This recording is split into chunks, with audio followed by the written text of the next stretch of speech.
I remember being spat at. I remember the dogs being brought so close to me that I could almost feel the saliva dropping off the dog's mouth. Took a knife and ripped off my clothes. I could feel the cold blade gliding across my skin. And then being taken up naked, forcibly shaved. I was held for a total of 3 years. 3 years without charge, without trial, without any explanation. And I was released without charge, without trial, and without any explanation.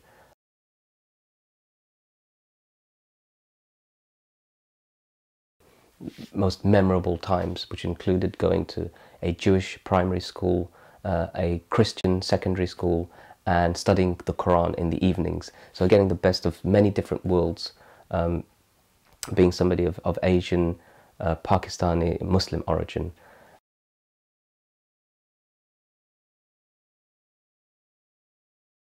We moved and lived in the city of Kabul only for a few months, up until September 11th happened. I was, I think, playing a game on my computer in the middle of the night and just about to go to bed. The kids and the wife had already gone to sleep. And as I was about to turn in for the night, there was a knock on the door, so I found that very strange. And they stormed in, pushed their way in, and one of the guns raised towards my head. I was hooded. And just before they carried me away, I tried to say, "Please leave my family alone."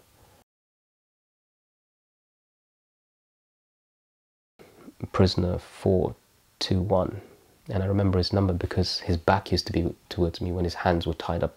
He had slumped, his body had slumped. They had clearly put him there to break him, started punching him and then unshackled him, punching him to see if he was putting it on, and then they dragged him away and beat him some more, and eventually he was killed.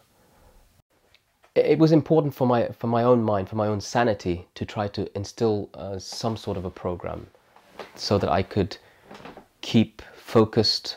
I memorized some of the largest chapters of the Quran, and some of it had great meaning for me, understanding those words and contemplating them in a way that I hadn't before because of time. So I found that a very, very important and a very spiritually uplifting thing. And including in the stories of the prophets in the Quran, the story of Joseph, who is imprisoned for a crime that he doesn't commit. Sometimes life has to put you through a test in order for you to come out of it and become the person that you will be. And that helped me to resign myself to that fate. No matter what they do to me, they really can't take away what's in my heart.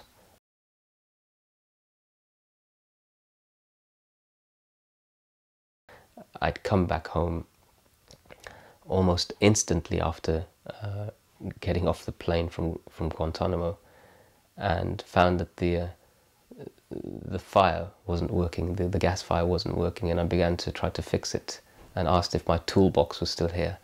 And so I started I began to readjust to normal life. My experience of America prior to this was everything that I'd seen in the films. The concept of the good guys, the concept of people trying to do the right thing. And that was shattered. After my experience of Guantanamo, I felt that there's a word that really encapsulates what I think of American justice: oxymoron. What's really important, I think, for the United States of America, that if it wishes to reach a solution and end the type of arbitrary nature of detention and warmongering that we saw under the Bush era, if people really want to see an end to that, then there needs to be a recognition that detention without trial is a fundamental principle that every developed civilized nation should be against.